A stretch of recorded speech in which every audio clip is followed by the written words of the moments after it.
देखिए, अब आप लोग जो है साझेदारी फर्म के विघटन होने पर, जैसे शुरुआती सवाल में बोला था कि जर्नल एंट्री आप बनाइए। सवाल शुरुआत में कुछ सवाल था, क्योंकि हम लोग प्रैक्टिकल जो है 9 से बनाना शुरू किए थे, शायद 8 या 9 से बनाना शुरू किए थे। और शुरुआत में 1 से लेके 7 तक 8 तक 1 से लेके 8 तक सवाल में कहता है जर्नल एंट्री बनाने के लिए। सुन लीजिए, सवाल में कहता है जर्नल एंट्री बनाने के लिए। तो वो तो हम आपको नहीं बताए थे जर्नल एंट्री, और हमने आपको बताया था कि आपको एक ट्रिक बतावेंगे, उससे आप किसी भी तरह का जर्नल एंट्री आप आसानी से क्या कर लीजिएगा, बना लीजिएगा। और हम आपको साझेदारी फर्म के विघटन होने पर वसूली खाता कैसे बनता है बताए हुए हैं, साझेदार का पूंजी खाता बनता है कैसे बता दिए हैं, और cash account, partners loan account, ये सारा बात बता चुके हैं। तो अगर आपको साझेदारी फर्म के विघटन होने पर वसूली खाता बनाना आता है, पार्टनर्स कैपिटल अकाउंट बनाना आता है, सारा खाता बनाना आता है, तो जर्नल आप 1 मिनट में बना लीजिएगा। अब आप कहिएगा सर पहले तो जर्नल आना चाहिए तब लेजर आना चाहिए। हम आपको लेजर ही पहले पढ़ा दिए, क्योंकि लेजर पढ़ाने में क्या होता है, आपको आसानी होता है, ठीक है, क्योंकि सवाल आप बनाना बहुत जल्दी सीख गए। जर्नल एंट्री में क्या होता है कि बहुत सारे पॉइंट के लिए एक समान जर्नल एंट्री बनता है, बहुत सारे पॉइंट के लिए। जैसे दायित्व का भुगतान करने के लिए रियलाइजेशन टू कैश, वसूली व्यय का भुगतान के लिए realisation to cash, unrecorded liability को भुगतान करने के लिए रियलाइजेशन टू कैश। अब देखिए समान एंट्री हो रहा है कि नहीं हो रहा है? साझेदार के द्वारा संपत्ति लेने पर, साझेदार के द्वारा संपत्ति लेने पर partners capital account DR2 realisation, unrecorded liability, unrecorded assets साझेदार के द्वारा लेने पर partners capital 2 realisation, same entry बन रहा है ना। तो कहने मतलब जब अगर हम आपको पहले जर्नल एंट्री अगर बताते तो थोड़ा बहुत आपको कंफ्यूजन होता कि बहुत सारे पॉइंट के लिए तो एक समान ही जर्नल एंट्री हो रहा है, तो आपको समझने में थोड़ा परेशानी होता, ठीक है। लेकिन अब आप जब रियलाइजेशन अकाउंट आप बनाना सीख गए हैं, तो फिर आप जर्नल एंट्री 1 मिनट में बना लीजिएगा किसी भी पॉइंट के लिए। अब आपको वो पॉइंट हम दिखाते हैं कि कैसे क्या बनाते थे हम लोग। जब रियलाइजेशन अकाउंट हम लोग बनाते थे, बात पर ध्यान दीजिए, जब रियलाइजेशन अकाउंट हम लोग बनाते थे तो क्या पॉइंट के लिए क्या करते थे वो आप लोगों को पता होगा। सबसे पहले संपत्ति को वसूली खाता में भेजने पर क्या बनाते थे, तो डेबिट साइड में टू सन्ड्री एसेट्स लिखते थे कि नहीं लिखते थे? लिखते थे। सभी दायित्वों को, जो बाहरी दायित्व है, उसको वसूली खाता में भेजने पर क्या करते थे, बाय सन्ड्री लायबिलिटीज करते थे। उसके बाद इस संपत्ति का वसूली इधर होता था तब बाय कैश अकाउंट या बैंक अकाउंट, कोस्ट में AR लिखते थे। अगर कोई संपत्ति को साझेदार लेता है तो by partners capital account, cost में एसेट्स टेकन लिखते थे। अच्छा, अगर इस संपत्ति में जो लिखा हुआ है वो तो संपत्ति, जो अनरिकॉर्डेड एसेट्स है, क्या है, अनरिकॉर्डेड एसेट्स, जो बैलेंस शीट में नहीं लिखा हुआ है, और वैसी संपत्ति को नगद में बेचा गया, चाहे वसूली हुआ, नगद में बेचा गया, वसूली हुआ, या कोई साझेदार ले लिया, 2 तरह की बात होता था। तो अगर वैसी संपत्ति से नगद वसूली होगा तब बाय कैश अकाउंट, कोस्ट में अनरिकॉर्डेड एसेट्स रियलाइज लिखते थे। और अगर कोई अनरिकॉर्डेड एसेट्स को कोई साझेदार ले लेता है तो क्रेडिट में by partners capital account, cost में अनरिकॉर्डेड एसेट्स टेकन लिखते थे ना ये सब बात। अच्छा, इस दायित्व का भुगतान 2 तरह से करने पर, डेबिट अगर नगद में होता है तो to cash account liability paid या to bank account liability paid करते हैं। अगर कोई दायित्व का भुगतान का भार साझेदार ले लेता है तो to partners capital account liability paid लिखते हैं। वसूली व्यय का भुगतान डेबिट में अगर फर्म के द्वारा नगद में होता है तो आप डेबिट में क्या लिखते हैं, टू कैश अकाउंट, कोस्ट में लिखते थे एक्सपेंस।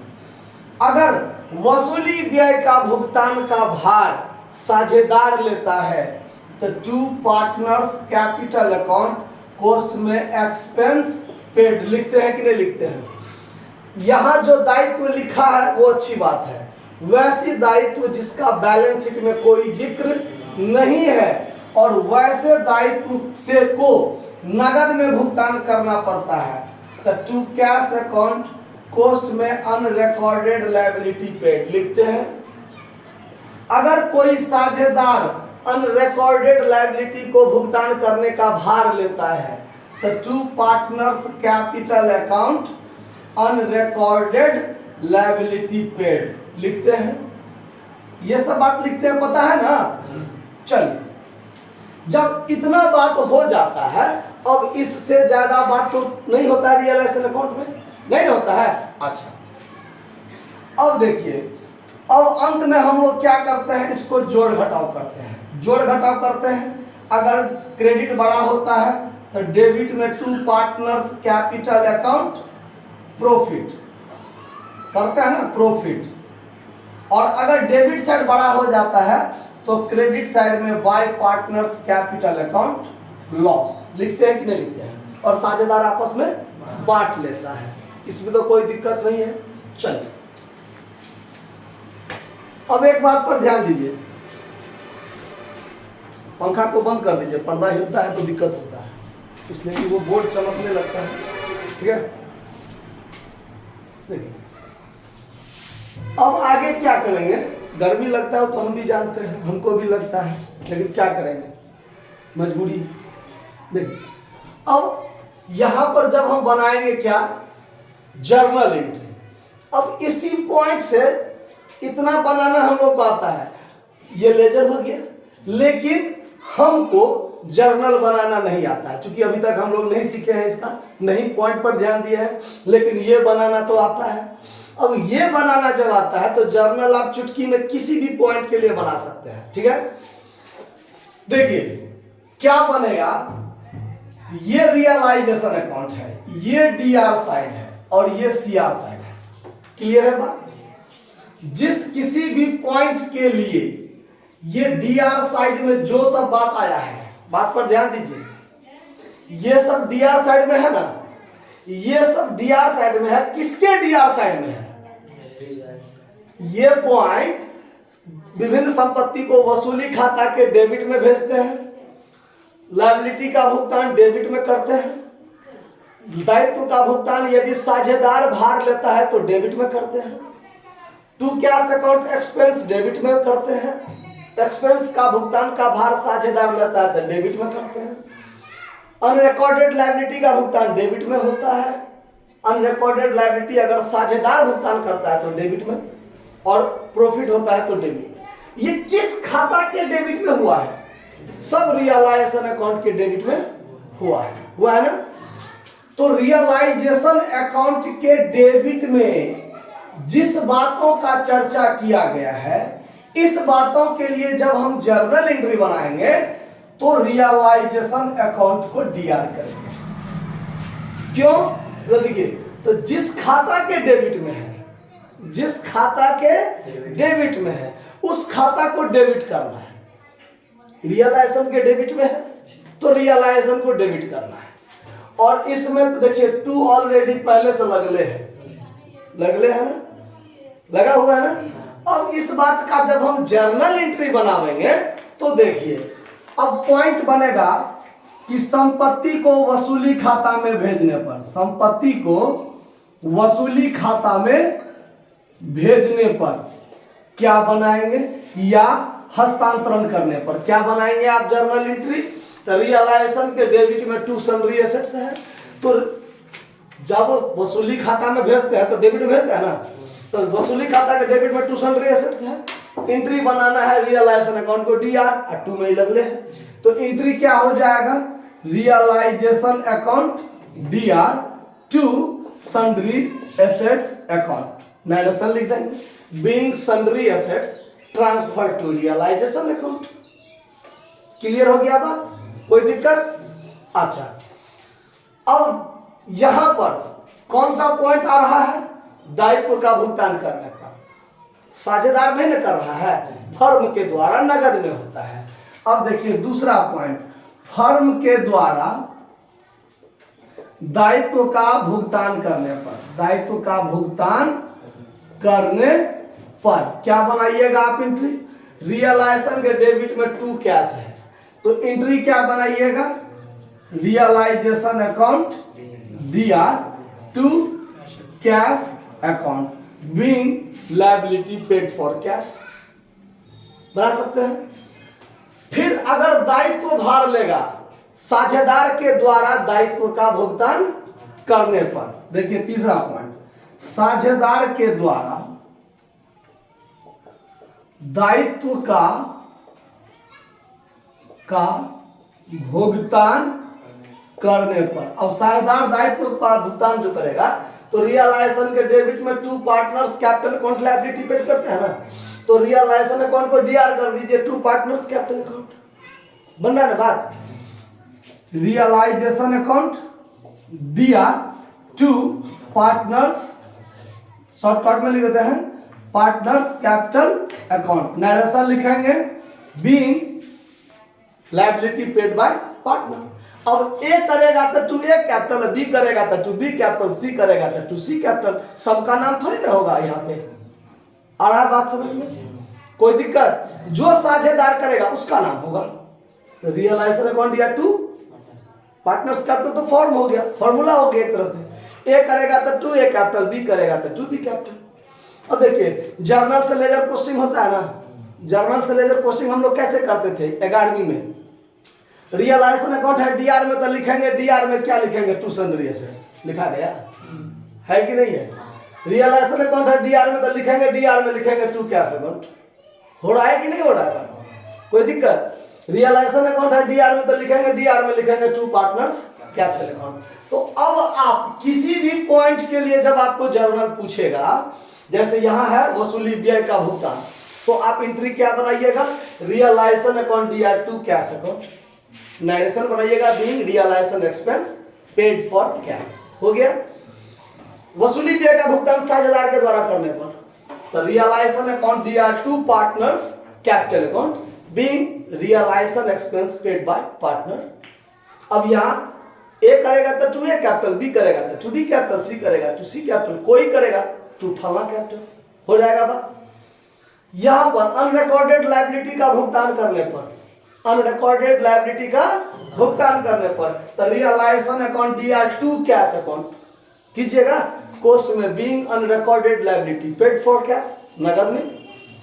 अनरिकॉर्डेड लायबिलिटी का भुगतान साझेदार करेगा तो realisation account DR to partners capital account, narration बनाएंगे being unrecorded liability paid by partner, जिसका नाम हो पार्टनर की जगह पर A करेगा तो टू A कैपिटल, B करेगा टू B कैपिटल, C करेगा टू C कैपिटल, जो करेगा उसका नाम। वसूली खाता में लाभ होने पर, अब ये लाभ होने पर तो सबको होगा, जो पार्टनर है सबको होगा, होगा कि नहीं होगा? तो realisation account DR to partners capital, तो यहां पर किसी एक का नाम नहीं होगा, ABC तीनों बांटा है ना, तो realisation account DR to A capital, to B capital, to C capital, तीनों का होगा। जो अनुपात होगा उसमें बांट कर डाल देंगे, एंट्री बन जाएगा। कहीं दिक्कत नहीं ना? दिक्कत? अच्छा, तो डेबिट वाला सारा क्लियर हो गया। ठीक उसी प्रकार वही नियम को उल्टा देना है। ठीक है, रियलाइजेशन अकाउंट के DR में था तो रियलाइजेशन को DR किए ना, और टू में तो लगले है। यहां रियलाइजेशन अकाउंट के क्रेडिट में है, रियलाइजेशन अकाउंट के क्रेडिट में है, तो किसको क्रेडिट करेंगे? इसको क्रेडिट करेंगे, टू रियलाइजेशन कर देंगे, फला के रियलाइजेशन के क्रेडिट में है तो टू रियलाइजेशन कर देंगे, तो DR क्या होगा? तो ये जो पॉइंट है उस पॉइंट के लिए जिसको क्रेडिट में लिखे हैं उसको क्या कर देंगे? DR कर देंगे। समझ में आ रहा था? जैसे अब देखिए यहां पर क्रेडिट वाले पॉइंट के लिए, ये डेबिट वाले पॉइंट के लिए समझाए थे, क्रेडिट वाले पॉइंट के लिए विभिन्न दायित्व को वसूली खाता में भेजने पर, यानी बाहरी दायित्व को, यहां बाहरी दायित्व भेजते हैं ना, जो एक्सटर्नल लायबिलिटी होता है, जिस पर साझेदार का कोई हक नहीं होता है, दूर दूर तक नहीं होता है, तो वैसे लायबिलिटीज को भेजते हैं। तो यहां लिखेंगे, पॉइंट लिखा रहेगा आपके सवाल में कि दायित्व को, बाह्य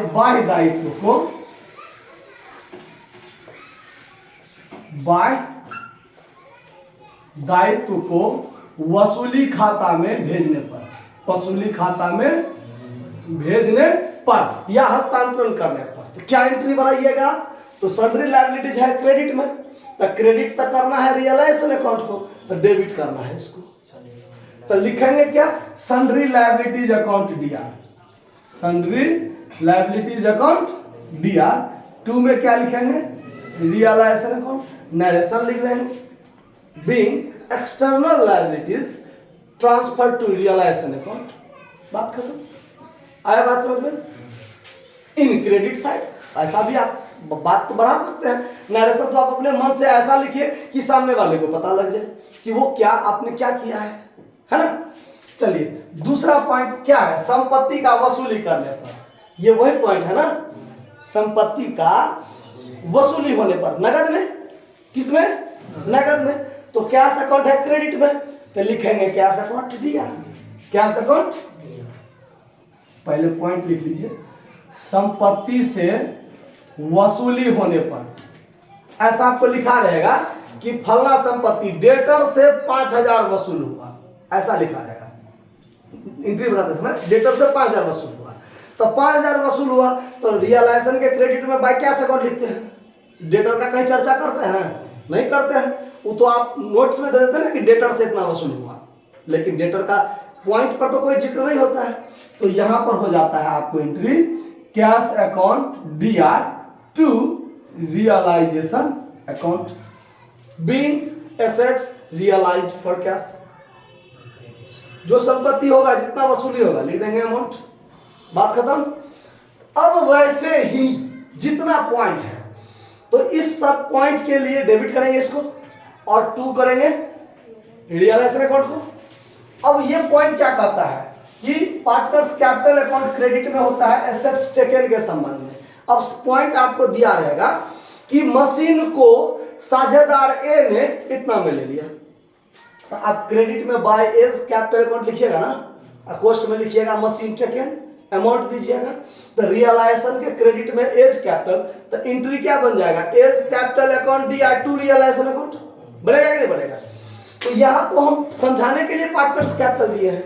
ए लेगा तो बाय ए कैपिटल, सी लेगा तो बाय सी कैपिटल। तो जब एंट्री बनाएंगे तो जो लिया है उसको डेबिट करेंगे, partners capital account DR to realisation account. Unrecorded assets से वसूली होने पर कैश अकाउंट को डेबिट करेंगे, 2 में रियलाइजेशन अकाउंट। अनरिकॉर्डेड एसेट्स कोई साझेदार लेगा तो साझेदार को पूंजी खाता डेबिट करेंगे, ए कैपिटल, बी कैपिटल, सी कैपिटल, जो लिया हो, सब लिया हो तो सबका खाता डेबिट होगा। और 2 में लॉस होने पर, वसूली खाता में लॉस होने पर, तो लॉस पर तो सबका अधिकार होगा, तो जो है पार्टनर्स कैपिटल क्रेडिट में उसको डेबिट करेंगे और 2 में रियलाइजेशन अकाउंट करेंगे। समझ में आया बात? इस पॉइंट को समझने में नहीं कोई दिक्कत है? अब बात समझिए, ये तो रियलाइजेशन अकाउंट से संबंधित एंट्री हो गया। अच्छा, अब कुछ जर्नल एंट्री क्या होगा? जैसे अब देखिए, यहां पर पार्टनर्स कैपिटल होता है, यहां पार्टनर्स कैपिटल होता है, तो इसके बाद जब हम पार्टनर्स कैपिटल अकाउंट बनाते हैं तो उसमें तो ये पॉइंट जाता ही है। तो एक एक एंट्री से दोनों बात का चर्चा हो गया, एक एक एंट्री से दोनों बात का चर्चा हो गया ना। Realisation account DR to partners capital, realisation account DR to partners capital. अब जब पार्टनर्स कैपिटल बनेगा तो क्रेडिट में बाय रियलाइजेशन जाता है कि नहीं जाता है? जाता है ना। तो यहां पर पार्टनर्स कैपिटल है क्रेडिट में, तो क्रेडिट में बाय रियलाइजेशन चला जाएगा ना आपने बना। तो एक एक एंट्री से दोनों खाता पर प्रभाव पड़ गया ना। तो उसी बात के लिए, एक ही बात के लिए 2-2 बार एंट्री बनाने की जरूरत नहीं है। जिस बात के लिए इसमें एंट्री बन गया, उस बात के लिए पार्टनर्स कैपिटल वाले में फिर से एंट्री बनाने की जरूरत नहीं है। आया बात समझ में? एक बात के लिए हो गया। अब इस बात को छोड़कर पार्टनर्स कैपिटल अकाउंट में, पार्टनर्स कैपिटल अकाउंट में इस बात को छोड़कर कौन कौन सा बात जाता है? तो सबसे पहले जाता है बाय बैलेंस बीडी। तो बाय बैलेंस बीडी के लिए कोई एंट्री नहीं बनता है, वो शेष रहता है, ठीक है, जो पहले से रहता है। उसके बाद बैलेंस शीट में रिजर्व फंड हो, जनरल रिजर्व हो, पीएल अकाउंट हो, ये सब बांटने वाली बात। तो उसके बांटने के लिए तो एंट्री हम लोग 11 क्या कहते हैं, admission of partner, change in profit sharing ratio, retirement of partner, उस सब में भी पढ़े हैं कि अगर बैलेंस शीट के लायबिलिटी साइड में पीएल अकाउंट हो, जनरल रिजर्व हो, रिजर्व फंड हो, तो उसको साझेदार आपस में क्या कर लेते हैं, बांट लेते हैं। तो उसको बांटने के लिए क्या एंट्री बनता है, तो लायबिलिटी साइड में जो बांटने वाला आइटम है, general reserve, reserve fund, PL account, उसका क्रेडिट शेष होता है। समाप्त करने के लिए डेबिट करते हैं और 2 में पार्टनर्स कैपिटल करते हैं ना। तो ये एंट्री तो ऑलरेडी जानते हैं कि पार्टनर्स कैपिटल के क्रेडिट में होता है by general reserve, by PL, by undivided profit, कोई भी आइटम। तो पार्टनर्स कैपिटल के क्रेडिट में है तो उसको क्या करेंगे, डेबिट। जिसके क्रेडिट में है उसको तो 2 लगा ही देना है ना। तो ये तो बात क्लियर हो गया, इसमें तो कोई दिक्कत नहीं है, समझ में आ रहा है बात। तो अब इसके बाद क्या है, तो वो एंट्री आपको दोबारा कहने की जरूरत नहीं है, क्लियर। इसी खाता से कैश अकाउंट में भी बात जाता है, उसके लिए भी 2 बार एंट्री बनाने की जरूरत नहीं है, एक बार हो गया तो हो गया। चलिए, उसके बाद एक रहता है पार्टनर्स लोन वाली बात, जो इसके बाद बनता है पार्टनर्स लोन अकाउंट का एंट्री बनता है ना। तो यहां पर क्रेडिट में सबसे पहले क्या होता है, बाय बैलेंस बीडी। तो बाय बैलेंस बीडी जो रहता है उसी को ना हम लोग टू कैश अकाउंट पेमेंट कर देते हैं। तो ये जो बाय बैलेंस बीडी है उसके लिए तो कोई एंट्री नहीं बनाते हैं, जो प्रारंभिक शेष है उसके लिए।